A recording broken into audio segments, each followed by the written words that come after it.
Coming up on this episode of FAS TV.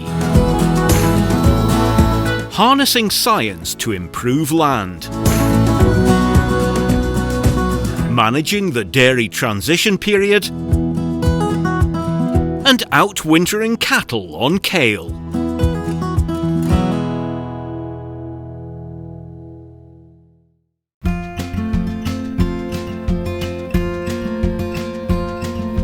Innovis is one of the leading suppliers of sheep breeding technologies in the UK livestock industry. Innovis took over the tenancy of Southfield Farm near Hawick in September 2020, moving their entire nucleus flock up from Wales. CEO Dowie Jones tells us about the potential they see in Southfield and how they're planning to develop the farm's grassland and infrastructure for improved productivity.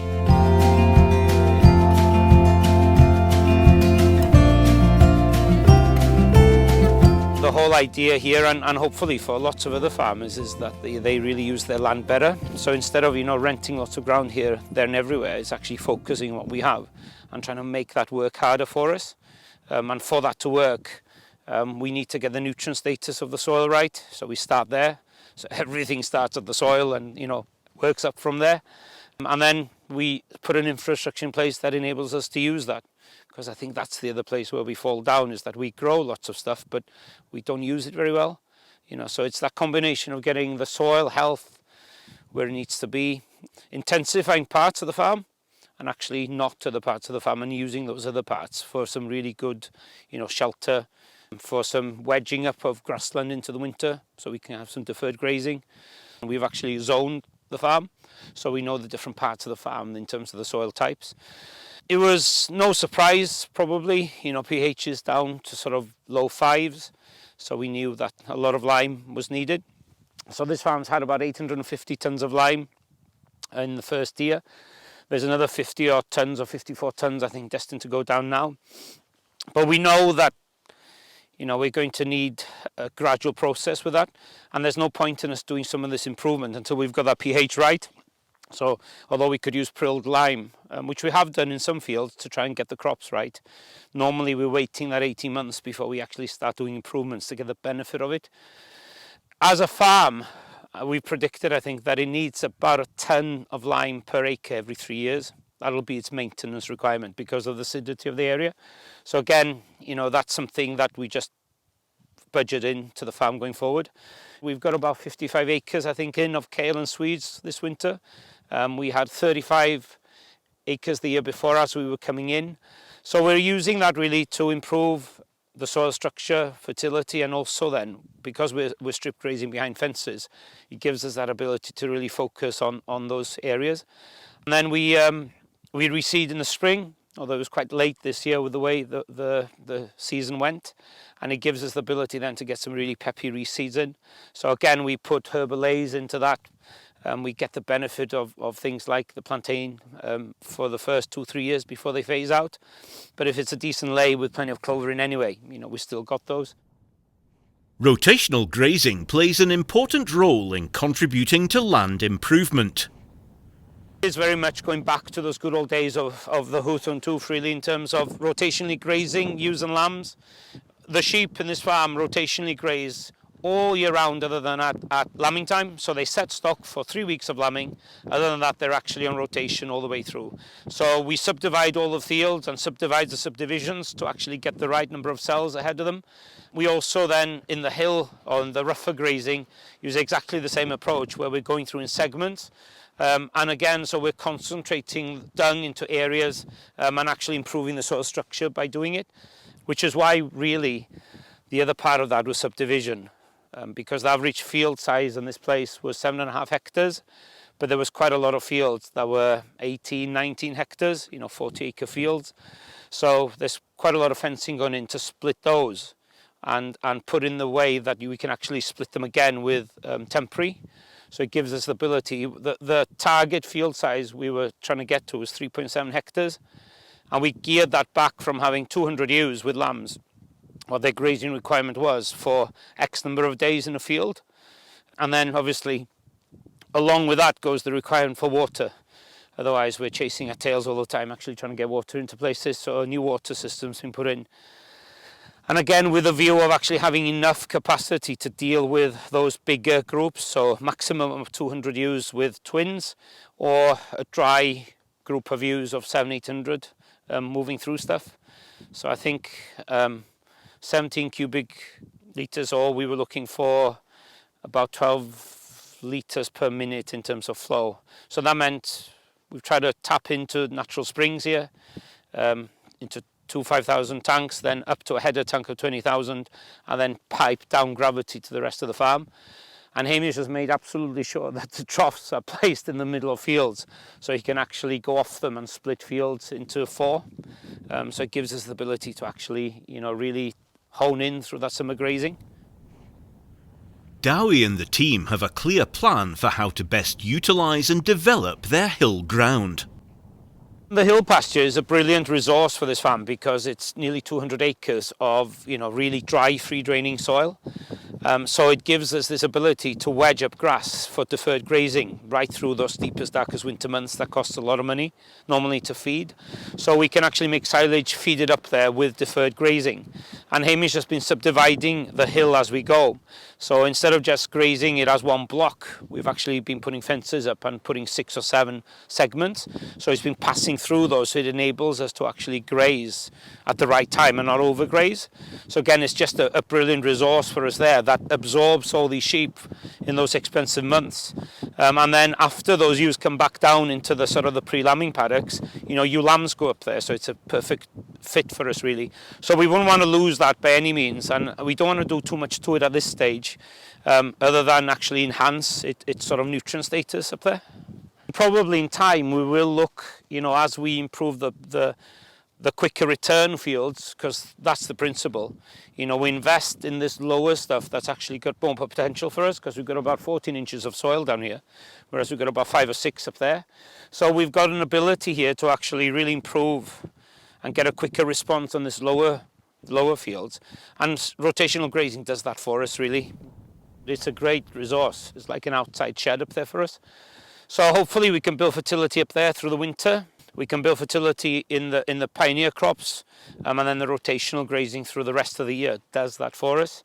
But I think, we'll get to a stage where it's not effective to actually put winter crops in fields that are still high performing, and that's when we'll probably start encroaching on little pockets up there to put some of these in. Integrating trees and woodland brings multiple benefits to Southfield Farm. We think that, actually having trees, or certainly the right trees in the right place, is actually going to be fundamental to our farming, not just here but everywhere. So we're working with the Tweed Forum in developing a plan that gives us pockets. So instead of one big block, actually pockets of woodland that will give us the ability for shelter belts. We identified some of these fields here in the mid part of the farm. They're about 40% exposed at different times of the year. And with the right planting we can drop that to about 10. So again, trying to work, it's by no means this is the first step, because there'll be ongoing development, but I think we've got about 38 acres allocated in 4 blocks. There's one block right in the middle of that rough grazing, so we can actually create shelter up there and actually fence off it to give us more subdivision. So again, it's just using the right trees in the right place to add value to the farm and also increase the biodiversity, obviously.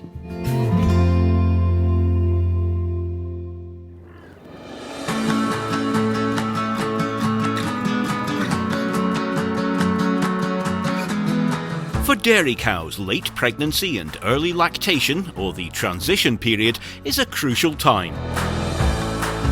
At Grangehall Farm in Lanarkshire, brothers Andrew and Ewan Laurie run a 250-cow pedigree Holstein dairy herd and have recently built a new shed specifically to improve their dry cow management. I'm Andrew Laurie. I work in partnership with my brother and my dad, a full-time and part-time worker here at Grangehall Farm in Lanarkshire. We run a herd of 250 pedigree Holsteins, a young stock of 180. We also run 120 breeding ewes, which about 30 of them will be pedigree Beltexes. The cows are housed all year round. We take 3 cuts of silage, and we also grow about 120 acre of our own grain. Predominantly half of it, but roughly whole crop wheat for whole crop, and the rest is spring and winter barley for combining and for bedding. Previously, we've had dry cows were in old cubicles in one of the older buildings, far off cows, and the close-up cows were in a big straw pen. The straw pen was getting too competitive, it was too busy at times, and we felt this was causing a lot of issues at calving and also early lactation mastitis. So the last year or two we've looked into investing in dry cow housing. We had originally been going to go for 2 bigger straw pens, so it was basically all in, all out kind of thing. Once it was empty we would clean it out. We looked into it a bit the last year or two and we took the decision to go for a Cubicles system. The cows are split in 2 groups. There's a far off group which are dried off 6 to 8 weeks before calving, and the in-calf heifers tend to be put in there at least 2 months before calving to reduce the competition going into the herd after the calf. The close-up group consists of all the cows and heifers that go in there 3 to 3.5 weeks pre-calving, and we have a straw pen next to that pen that is a just-in-time pen. The just-in-time pen doesn't always work because a lot of cows and heifers can catch us out. We're twice a day milking here, so there's not always somebody going about through the night, and you can go out in the morning, you could have an odd calf running about the cubicles. Close attention is given to the transition cow diet. Cows are all fed the same ration right through. Predominantly it's silage, whole crop, kilo of soya, dry cow minerals and 4 to 5 kilos of straw depending on the dry matter of the silage. It's quite an easy system we run. The whole diet is mixed up as one ration. The far-offs are fed, and then it's just basically a case of stopping the feeder, adding in the 2.5 kilos of the blend and mixing it for 2 or 3 minutes. The new shed has multiple features that are proving to be beneficial at Grangehall. One of the best things of the shed is it's far easier to keep the cows cleaner on the cubicles, on the mattress, and also the shed's far more area. We've got space sheeting in the roof and the boarding round outside and an open front. This has made a big difference to the air and ventilation of the sheds. The 2 calving pens have got the deep hexagon grooving. There's not a lot of straw or bedding in this area, so it just gives the cow that extra grip and comfort. We put the resin paint down and we've noticed a massive difference with feed intake with the cows. They can clean it up far better, and we do like it an awful lot. If we were doing the shed again, we would definitely put the plastic Easy Fix cubicles in. We looked at them originally, but didn't really know enough about them, didn't know enough people that had them. Since then we've actually added them into the low yielders cubicles and also a fresh pen that we've made up. And the cow comfort, the lying time seems to have increased dramatically with these cubicles. The old dry cow housing has made a massive impact for the fresh calf group. It's got new cubicles, mattresses and an outer parlour feeder, and they cows, they don't have any integrating into the herd when they're fresh calved. They're just getting in, and there's only 30 cows in that group, and we think it's going to make a big difference to the overall herd over time. Drying off protocol is very important, and the brothers use a transition management service to monitor progress. Drying off protocol is the cows, they go in, they get milked in the parlour, and then they're segregated off, the parlour's washed down, the whole collecting pen's washed to make it as clean as possible, and then the cows are brought back in and the teats are cleaned with surgical spirit and cotton wool. All cows have a sealant. There's 75 to 80% of the cows are sealant only, and any cows that's had a high cell count over 200,000 or has had a case of mastitis the 3 months previous, they also get antibiotic tubes. We used to do all the foot trimming in-house, but the last couple of years we've got a foot trimmer in, and we were actually recommended by an independent advisor, and he talked about drying cows off and foot trimming them exactly the same time. All the stress was still on the foot, so we've actually moved it that 4 to 8 weeks so that hopefully the cow, if she has got any foot problems, she's getting over it so that she can go into that dry period for a rest and a break rather than having to try and get over her foot problems if there was any there. TMS service is a service we get given through Premier Nutrition, through Davidson's. Our nutritionist was the one that put us onto it. It's basically, there's a girl comes in once a month and she goes through the close-up group and she goes through the fresh cows and she scores them for rumen fill, lameness and cleanliness, and it gets graphed out over the year and sees the improvement. And I would say we didn't think it was bad before we were on the straw pens, but since we've got onto the new shed, the difference is massive. These improvements made at Grangehall have been recognised as the business won the Best Overall Performance Award at the recent TMS Awards dinner. For more information, please go to fas.scot.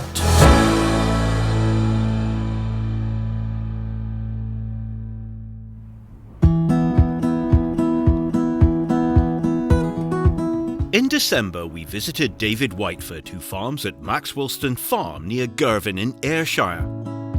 David explained his deferred hill grazing system and the benefits this brings to his herd. We're back with David to find out about another way he outwinters his cattle on a kale forage rape hybrid crop. Well, we've always groups or stubble turnips or some of these brassicas.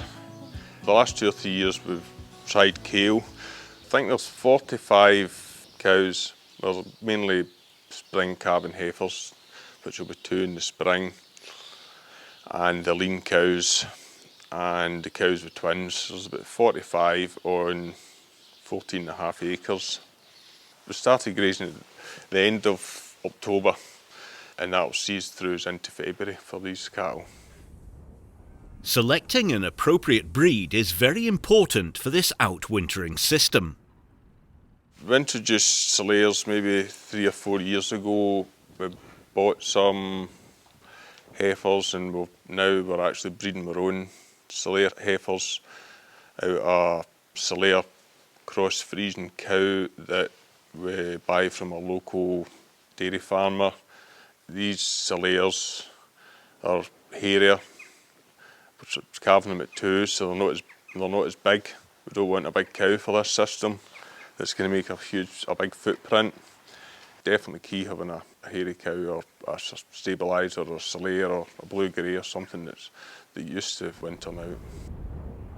Kale should ideally be strip grazed with an electric fence to prevent damage and best utilise the available crop. We started to bees off on a bale graze behind the wire in a field that will be going into kale next year. So that was the lie back. This field worked up to the kale field. So they were introduced to the hot wire, which got them learnt to behave with the wire. We moved the feeders along the field. They ate the grass, ate the bales and kept moving on till we got to the red start. That gave us a good lie-back area for the cattle once they get started onto a red start. They've poached a bit round about the ring feeders and they've poached the field a bit, but next year that field earmarked for going into kale, so if I've made a bit of a mess, come the spring, you'll never know because it'll be getting ploughed anyway. So I've not really got a figure that I would say we could put down to wintering these cattle out, but it's certainly reducing my labour. No straw, diesel, feeder wagon, scraping, all these things are just take time, and it's just a far better system. It's not for everybody, not for every farm. We've had our ups and downs, keeping them behind the fence and just teach the cattle. But once if you've got a good hot wire, mains electric, probably best because they can test your patience with the electric fence, but the winter cost probably half for these cattle. Housing creates many health problems. Probably if they're standing, there's feet problems. We've been inside with digital dermatitis. We don't have that problem with them outside. The cattle just generally feel as if they're healthy, and this November has been a tremendous month. Warm.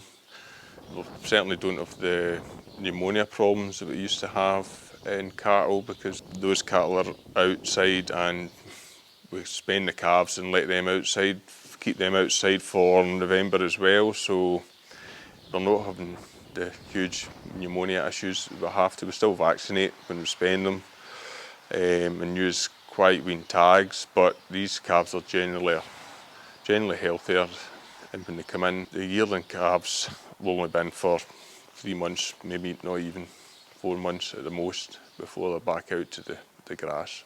If you want to put in kale, I would say probably the best thing is really good hot wire. Teach your cattle before you delve huge into the kale, have them in a hot wire before, because running round about a kale field, the kale's at a metre high, chasing cattle is just absolutely no fun. And test the fence every morning, because there's always problems. Just keeping them behind the wires, key. I think it's key to make sure your pHs are above 6 for these brassicas, fodder beet and these forage crops. We've tried, we've failed before, probably not having enough lime. You need to invest in lime if you want to grow real crops that are going to keep the cattle out for a good length of time. Pick your fields. You need a field, you're probably your driest field on the farm if you're going to grow these crops out winter. We've put the bales into the crop once the crop was established, so we could access for both sides of the field. We just popped them over the fence, so every second stab we just boomed a bale over and put it up in its end so that we weren't running out through the crop. You could probably put the bales in when you establish the crop, but at that point we didn't have the silage to do it, and bales sitting out are just probably a bit prone to birds as well. Like, you need to keep an eye and make sure you set them up on their end as soon as they're baled to keep the vermin away from them. Try and make it as easy for yourself as possible, so you're rolling the feeders down the hill instead of rolling them up the hill. Have a good water supply and have a lie back, and probably a plan B. If it's going to be like 2018, where it was a really wet back end, really wet year, I don't think we could have grazed them out for very long at all. So we need a plan B. Have silage in the pit that you can fall back on, and then graze it later on in the season or in the spring, I think. Price of straws and silage and fertilizer going forward, the prices are going to be horrendous into next year for making silage, so we can save on all these costs. It's been a huge benefit for our business. Speak to your agronomist and get the right advice from the right people and get the right fertilizer onto it and give it plenty of fertilizer. A big crop is worth its weight in gold when it comes to keeping these cattle out for as long.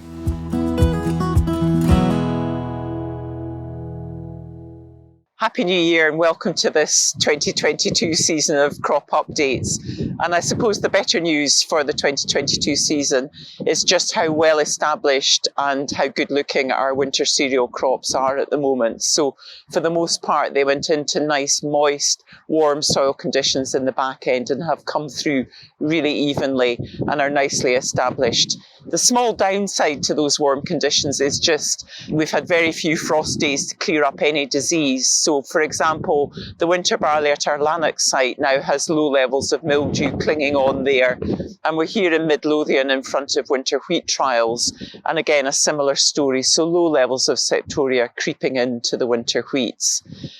That sort of leads forward to the T0 and fungicide decisions that you might be making. We're a long way off any inputs onto the winter cereal crops at the moment.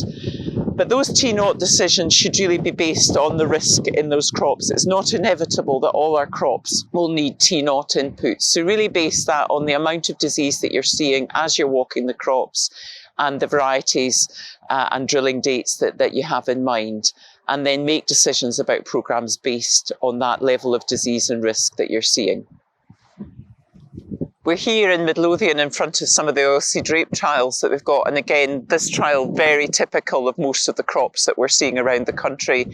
So very advanced, nicely established, but very thick, But hand in hand with that kind of thick advanced crop goes light leaf spot. We're not seeing the symptoms unless we're actually incubating the leaves overnight. So it's worth just picking a few leaves, sticking them in a plastic bag for 24 hours and then seeing whether you see those classic salt crystal spores, and then judge the light leaf spot that's there. And then in terms of treatment, the crops are advanced, but we're basically waiting for the stem extension timing, probably in February, to put those second light leaf spot sprays on in the spring. And we're thinking there of either azole fungicides or the SDHIs or the strobilurin mixes. And pay careful attention to labels, because some of those products will have restrictions on last application timing that you need to know about. Hello, I'm Raymond and welcome to the Rural Roundup. The fertiliser price continues to be through the roof. How much fertiliser do you really need to apply? This is the year to critically evaluate your fertiliser policy. Take soil samples. Ensure your pH is high enough to justify nitrogen applications. If not, then spend your money on lime. Take stock of the quantity and quality of your organic manures.